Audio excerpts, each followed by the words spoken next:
I created a new hardcore world for Minecraft 1.20, and this is how the story unfolds. You're watching episode 1, begin. Upon entering my fresh world, I was greeted by a wonderful sight, sheep.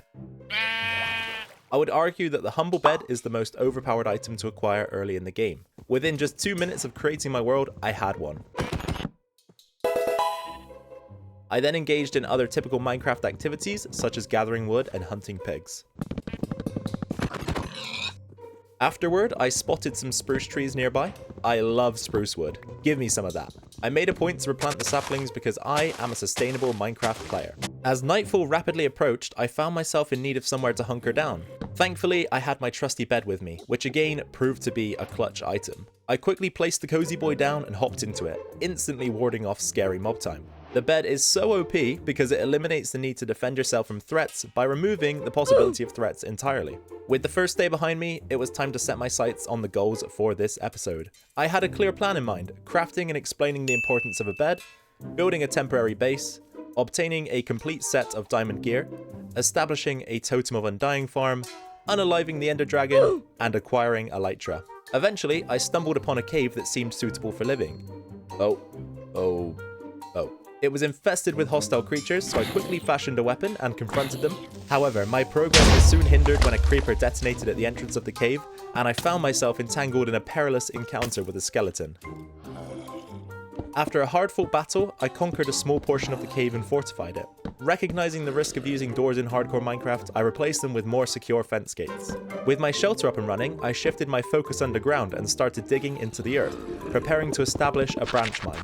This progression enabled me to upgrade my tools, swapping my initial wooden pickaxe for a more durable stone pickaxe. I descended to y = 15 and began mining for iron.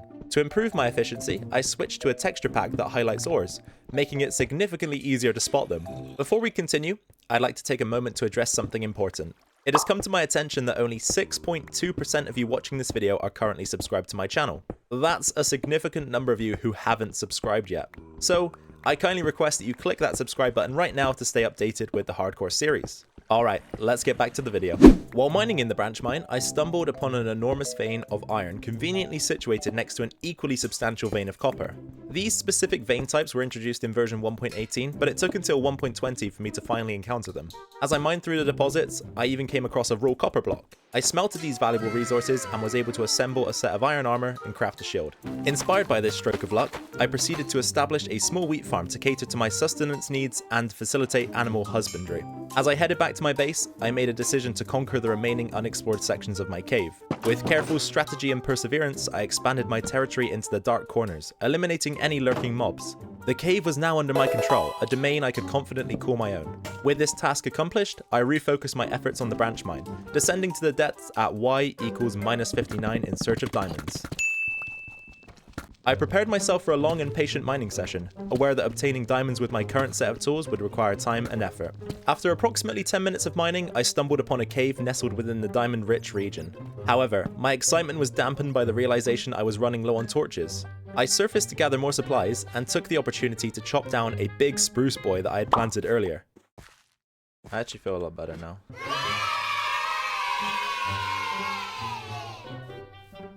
Regrettably, despite my efforts, the cave yielded little in the way of valuable resources, rendering my endeavors seemingly fruitless. Not long after the letdown of the previous cave, my luck took a turn for the better as I struck diamonds. Oh, Redstone, I'm so glad that you have just won. No. Oh no. It began with finding my very first diamond, and then discoveries continued. I uncovered more diamonds, bringing me closer to fulfilling another episode goal. To add to the excitement, I stumbled upon veins of gold and redstone, serving as a delightful cherry on top of the cake. While our diamond mining endeavors in the branch mine showed some progress, it didn't quite satisfy my eagerness for quicker results. I made a decision to explore an alternative approach. Swiftly, I embarked on a journey, traversing both land and water to reach one of the neighboring villages. Upon arrival, I took the opportunity to plunder the village's resources and gather everything of value it had to offer. Now, with my loot in hand, it was time to focus on making some emeralds. To streamline the trading process, I began by constructing a rudimentary trading hall beneath the village. This involved relocating beds and workstations to the underground area to entice the villagers to gather there. Once underground, I enclosed the entrance with fences, effectively trapping as many villagers as possible within the trading hall.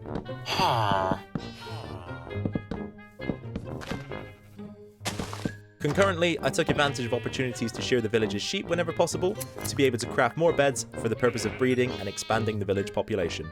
To bolster the village's resources, I lured a group of cows from nearby and relocated them to join the sheep in the village. With the cows settled, my attention turned to establishing trading cells for selected villagers within the trading hall. This process involved creating designated holes in the walls where villagers could engage in commerce, fostering a more organized trading system. By now, I had successfully captured several Fletchers within the trading hall who offered stick trades, forming the backbone of my get-rich-quick scheme. To support this method, I established a tree farm specifically designed for growing large spruce trees. Every piece of wood I harvested from these trees was converted into sticks, which served as a valuable commodity for trade. This process became a regular routine for a considerable duration, chopping trees, crafting sticks, selling sticks, and then repeating the cycle to maximize my wealth. A crucial aspect of villager trading is the indirect acquisition of diamonds. To achieve this, I confined an armor smith within the trading hall and engaged in repeated transactions until I was able to purchase a full set of diamond armor. While the available enchantments might have been underwhelming, I remained optimistic, knowing that I could enhance the armor through re-enchanting down the line. Soon after, I achieved yet another breakthrough by unlocking a trade that offered a diamond shovel. Our gear was truly stepping up to the next level. Determined to improve our defensive capabilities, I set myself the goal of securing a good protection trade, ideally aiming for either Protection 4 or Protection 5. The process involved a significant amount of breaking and placing lecterns. It seemed as though there was no end in sight. I did, however, eventually manage to find a trade with reasonable pricing for a mending book. Persistently breaking and placing lecterns, I expanded the trading hall by introducing a couple more librarians to the mix. Amidst this ongoing process, I stumbled upon a decent trade for Unbreaking 3. However, the real triumph came when I finally managed to secure a Protection 4 trade. Although the trade came at a considerable cost, I resolved that I wouldn't be breaking or placing another lectern anytime soon, so it would have to do. In my pursuit of getting 4 Protection 4 books, one for each armor piece, an unexpected mishap occurred when I mistakenly crafted 64 buttons. Fortunately, this blunder preceded unlocking a trade for a diamond axe, greatly streamlining the tree chopping process. As I continued trading, I couldn't help but be astonished by the amount of XP I was accumulating. Satisfied with the progress made, I began my journey back home, spotting a ruined portal and a trail ruin along the way. While I looted the items from the ruined portal, I decided to leave the exploration of the trail ruin for a future episode. Back at base, I set out to gather obsidian for an enchanting table and nether portal. With the necessary materials in hand, I pieced together the enchanting setup. Just as I was about to enchant my sword, I made a startling discovery. I had no lapis. Recognizing that shipwrecks can contain lapis, I set out on search for one. Eventually, I stumbled upon a shipwreck and managed to retrieve a small amount of lapis, which I promptly used for a couple of enchantments. Due to the difficulties I encountered in finding shipwrecks, the method of obtaining lapis didn't prove to be effective. I decided to return to the branch mine and resume my mining efforts. Oh, a piece of candy. Fortunately, I unearthed additional lapis and even more diamonds. This newfound supply of diamonds contributed to a significant improvement in our diamond inventory, leaving us in a much more favourable position. We're cooking! We're cooking! Next on my agenda was acquiring more iron to craft an anvil, a crucial tool for applying the Protection 4 books to my gear. Frustratingly, as soon as I no longer needed to find lapis, it seemed to be everywhere. Taking advantage of this newfound abundance, I re-enchanted my armour with these results. So we've got Diamond Helmet, Respiration 2, Protection 4. Diamond Chestplate, Protection 4, Unbreaking 3. Diamond Leggings, Protection 4, Unbreaking 3. And Diamond Boots, Protection 4, Unbreaking 3, Depth Strider 3. Satisfied with my fortified gear, I proceeded to construct a nether portal and ventured into hell in search of crimson stems. This material was essential for the construction of the Totem of Undying farm. After successfully collecting some crimson stem, I returned to base to compile and organize the remainder of the materials for the farm. I set out to find a pillager outpost, which is vital for receiving the Bad Omen debuff. I explored the outpost, looting its valuable resources and engaging in intense combat with the pillagers. Following this, I scouted the surrounding area for a suitable location to establish the Totem of Undying farm. After careful consideration, I identified an ideal spot and wasted no time in getting to work.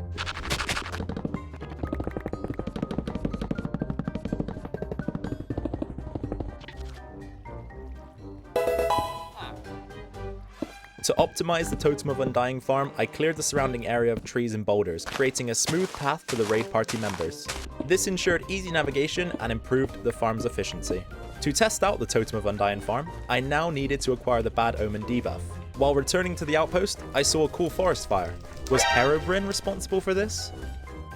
I spent some time at the outpost, tirelessly hunting down and eliminating pillager bannermen.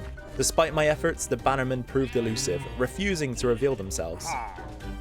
I returned to the farm with the Bad Omen 3 debuff and initiated the raid, eagerly anticipating the results.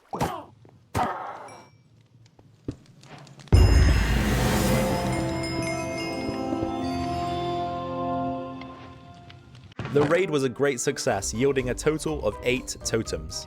Returning to my base, I shifted my focus back to the Nether, embarking on a quest to locate a fortress and hunt down blazes for their drops. The objective was clear: to gather the necessary resources for crafting Eyes of Ender, an essential step in the journey towards the end. In order to complement the blaze rods, I set out to gather ender pearls. Before continuing my journey, I took a quick detour back to base and replenished my food by hunting the local fauna. Once back in the Nether, I began enderman farming to acquire some ender pearls. However, a tense moment ensued when I aggroed 2 endermen and a ghast appeared, causing a brief panic. Thankfully, my health remained relatively stable. Despite the scare, I persevered and successfully crafted a good number of Eyes of Ender. I, once again, returned to base and focused on preparing for the impending dragon fight. I brewed strength and swiftness potions, ensuring that I had the necessary buffs for the battle. Throughout my Minecraft journey, I've been utilizing a tool called Chunk Base to locate structures in my world. While this may not provide a true Minecraft experience, it has made the gameplay much more enjoyable for me, especially since I've gone through this part of Minecraft numerous times before. With the assistance of Chunk Base, I was able to find a stronghold, access the end dimension, and initiate the fight against the Ender Dragon.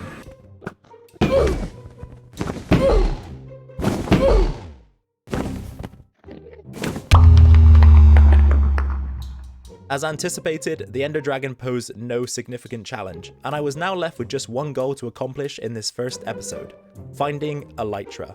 I located an end city and raided it, defeating its inhabitants in the process. Although there was no end ship in the first city, I managed to craft a few shulker boxes. I continued my journey and traveled to another end city, this time with a ship. After fending off the locals, I successfully boarded the ship and achieved my final goal. Armed with the coveted Elytra, I retraced my steps back to the end portal, marking the conclusion of this first episode. Thank you for watching.